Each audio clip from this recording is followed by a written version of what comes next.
They literally one of Hillary Clinton's biggest criticisms was the fact that she went up there talking about I got hot sauce in my bag too. Matter of fact, Kamala Harris got Kamala Harris got drug online for going by Democrats. No, that's bullshit. Yes, she was. Yes, she was. Come on, just because you didn't see it doesn't mean it wasn't happening. I'm in politics. Then how did you not see this? Democrats did not drag. It was people like me. It was other people. It was people on the right side. It was conservatives that was like, "Are y'all serious? Y'all letting them do that?" True, that's not true, Shannon. No, that wouldn't make sense. Listen, wait, Shannon. Honestly, brother, if conservatives were dragging Democrats and calling the BS out, that would make sense. We're used to seeing that. That's been happening. I could go to Fox News and see that. It's different when you see the friendly platforms that they normally go to push that rhetoric, when you see them calling them out, and that's what's going to happen. That's been happening at least, at a minimum. Wait, Shannon. At least within the last year. That's been at least within the last year that's been happening. Now that Joe is senile, all of a sudden everybody's calling it out. Okay, I got you. Shannon, that's not a good faith argument, brother. And that's dangerous, brother. No, it's not dangerous, man. We call it a spade. Me and Biz is calling a spade. That's what we're doing. So that now the argument is a good faith argument, Shannon? What? Like, I thought you was going on mute. I'm more concerned. I thought you was going on mute. Here. Wait, I thought you was going on mute. What you mean? What you mean by that? That is not a good faith argument, though. It's I'm calling the spade. We are calling the spade a spade. And here's the flip side of all of this.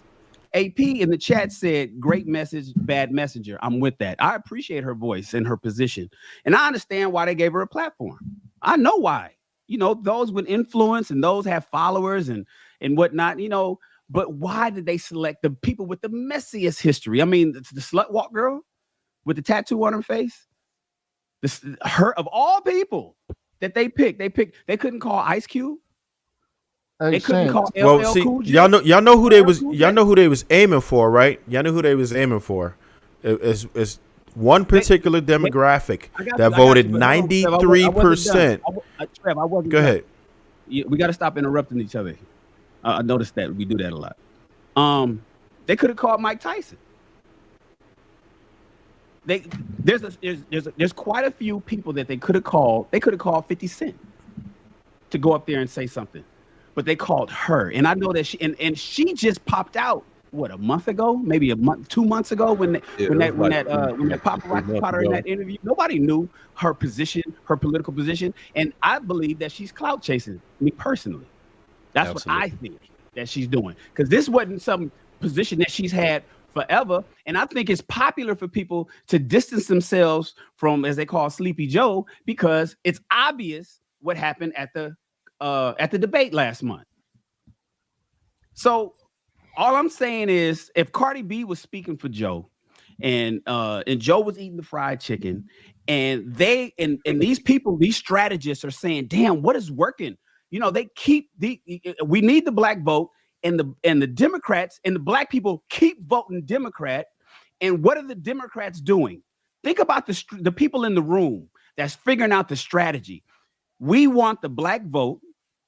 Black people keep getting fucking played and laughed at and treated like this, and they keep voting Democrat. I guess we should probably do what they're doing. Let's take a play out of their playbook. Let's throw up Amber Rose, because if this was on the other side, if this was the DNC, if this was fucking Hillary Clinton going on a interview talking about fried chicken and hot sauce, it worked. It was some pushback, but they kept doing it, and they kept voting Democrat. Let's throw up Amber Rose. I wish they didn't pick that ramp. If I was in that room, I would have said, "No, don't do that. Let's keep it classy."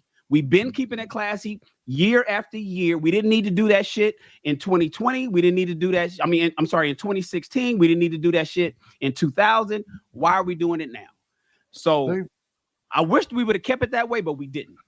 Bro, I just shared 3-4 articles of Democrats being accused of pandering and by left-leaning publications, the Atlantic, the New York Times, the Week magazine, like all of these are left-leaning publications. And on top of it, if you go on social media, when she said that hot sauce shit, everybody was dragging what's the name of the network that the Breakfast Club is on, Revolt TV, for her doing that shit.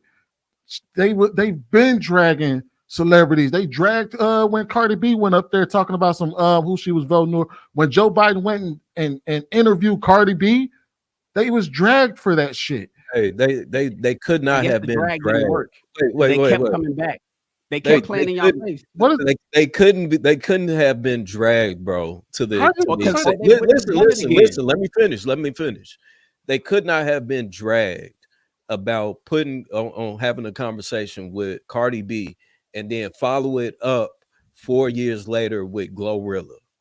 That doesn't mean that couldn't have been a drag to where they was like, oh no, we can't do this anymore because it backfired.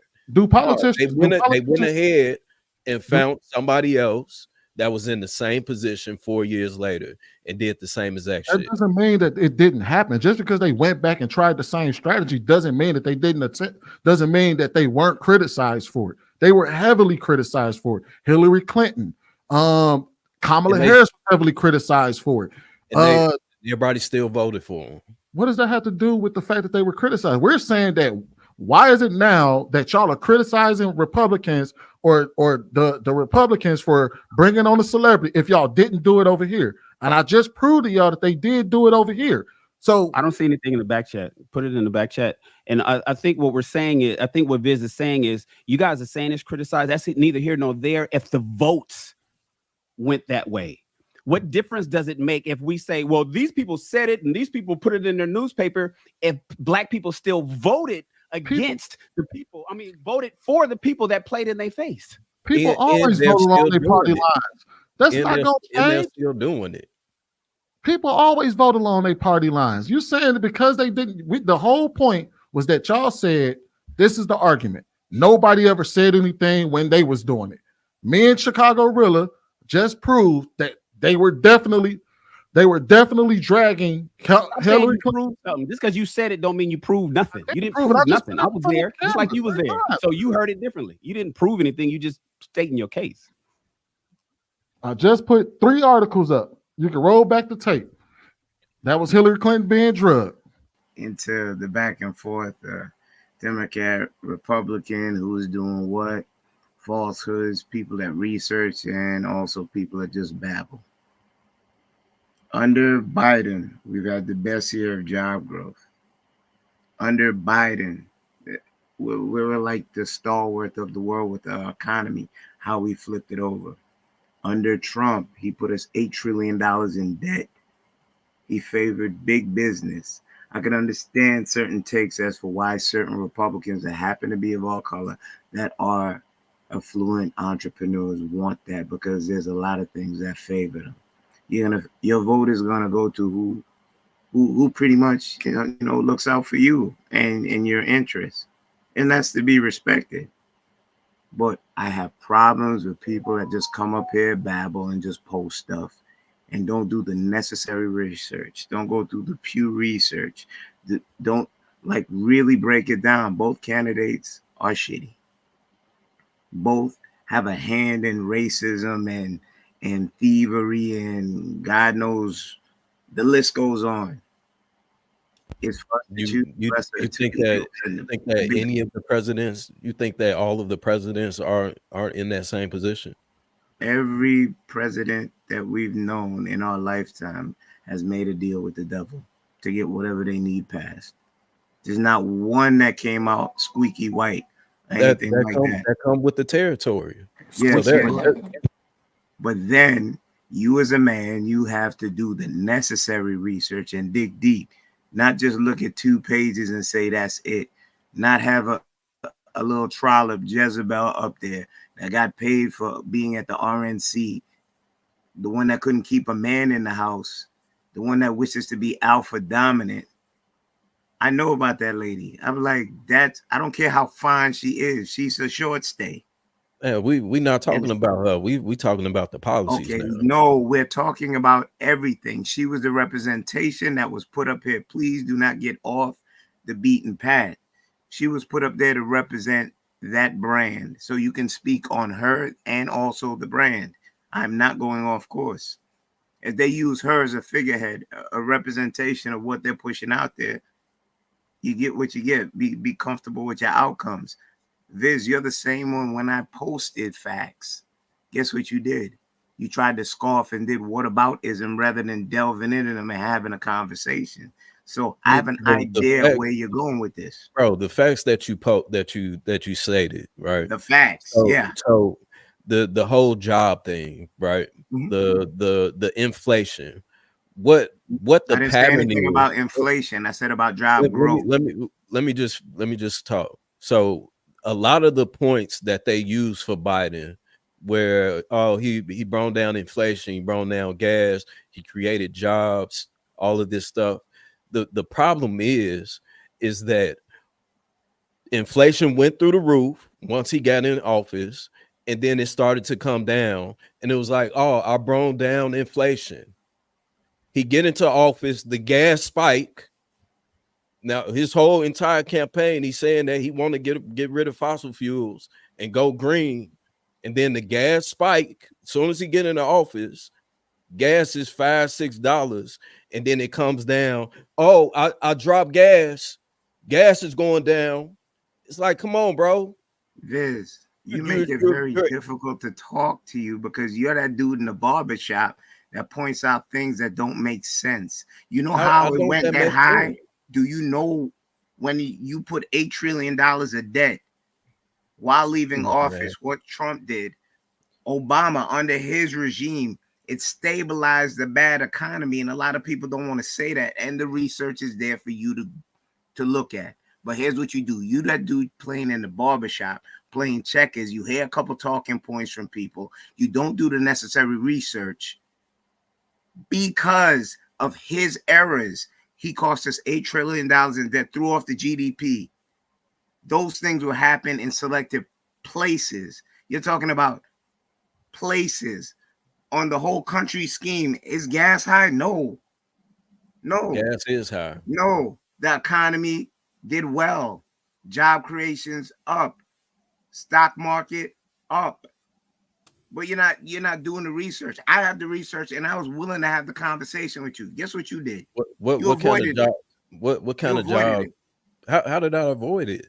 Okay, where are you getting your stats from? Just to be fair, where are you getting your stats from, Viz? I'm getting my stats from actually paying attention to what's going on. So in the news, so that's your feelings. Policies. It's not feelings. It's me looking at the facts. It's me looking at the numbers. Okay, so if he shut down the country when COVID was going on, Trump wanted to open the country back up, right? Biden shut the country. Wait. Trump also wanted people to inject friggin' disinfectant inside their bodies. He never said that. Come on, man. Wait. He didn't say that? That's a reach, bro. Man. Listen, come on, man. Kenny, let's be real. Okay, cut it out. He said that, and somebody followed it. All right, Kenny, so hold on, Shannon. Let me let Kenny ask the question. Let me answer for him.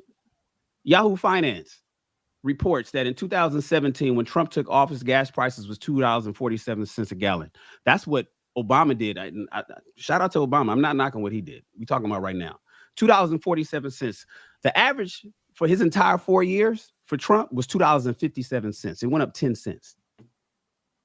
Okay, that's a great Trump point. After when Biden took office, the gas prices had dropped down to $2.42. Through Biden's presidency, when he started till now, the prices averaged at $3.61. That's 40% higher gas prices with Biden than when Trump's entire team did for his whole presidency. Okay, so let's carve that up. Let's parse. No. I think JR wants to move on, but you asked the question.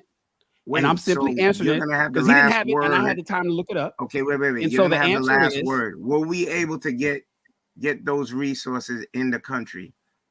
Didn't we have a stop on something, import, export during that period of time over the pandemic, which caused that to happen? Are you not putting that in?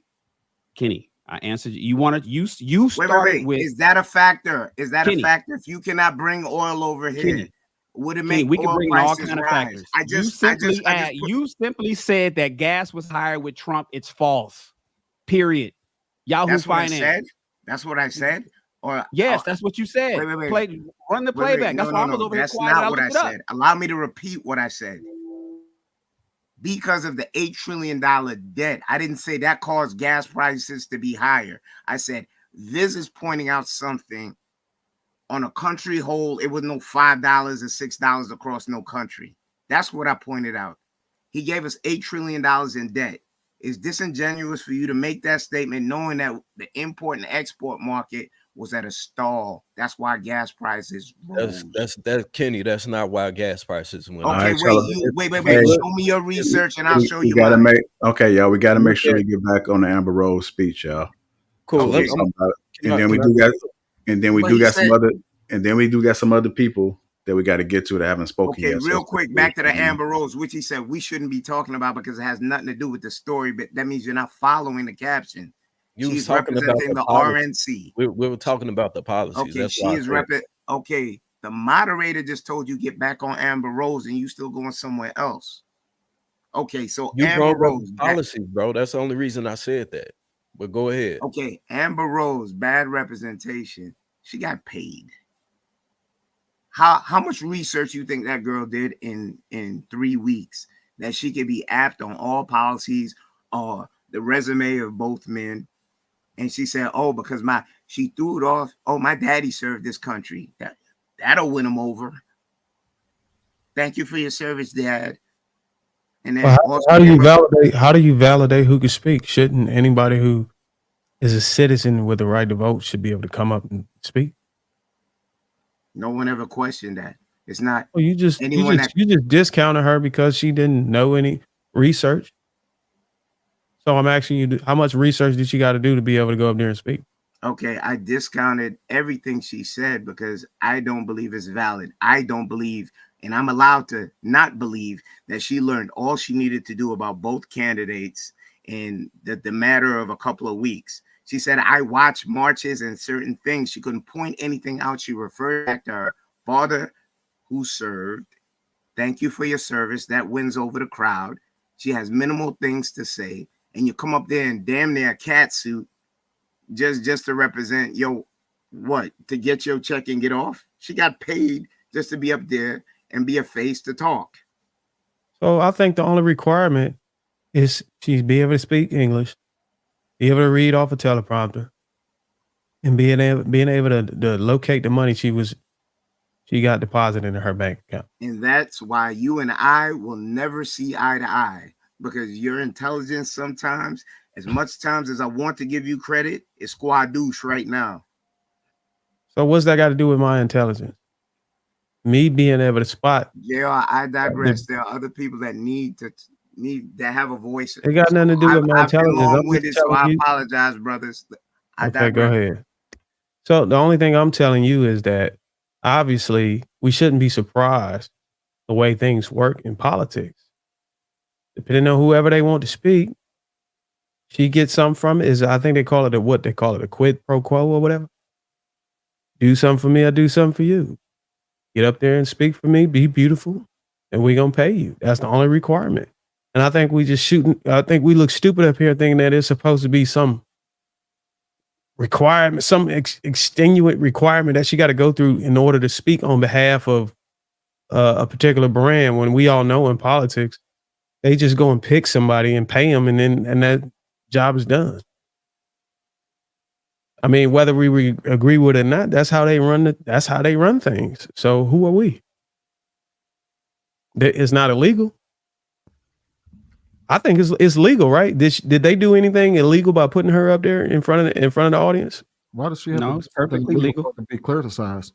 Wait, is the Republican platform? It's a conservative platform, right? It's conservative ideology, family and Christian values for the most part, right? This is why Amber Rose will come under scrutiny, Bruiser. Thank you. She's antithetical to all of that, my brother. She don't represent none of it. Her history don't represent none of that, Bruiser. Not allowed. I agree, but what I'm at, and that's why I'm asking y'all: does she have to represent any of that in order to speak? Obviously, no. Yes. Well, at that point, it becomes pandering. It becomes pandering. If the RNC themselves is going to contradict their own values to bring up a woman that does the slut walk, divorced her husband, I don't even know if her and Wiz was ever married or not, but it went out there and did all the stuff that she don't represent none of the conservative values, but they have her speaking simply because she supported Trump. That's almost like, God damn, man, y'all couldn't have picked nobody else. And so it's not illegal for her to be there. You're right. It's she's an American citizen. She has a voice. Father was a veteran. Solid. She can speak. Why would you pick her to speak? And the optics of it is looking like she's representing us. It's like, God damn. Amber Rose is a white woman from a white man. Right. So that just tells me the RNC or whoever's the manager or of running those things, I mean, was told from higher up that they're willing to bend the rules or bend what they believe in order to do whatever the hell it is they got to do to get votes. Politics. If in fact any votes come from that. But that just tells me they willing to let their hair down and play dirty, and they don't give a damn about the rules or what they believe in. So, Bruiser, and I think it's safe to say that they do that on both sides.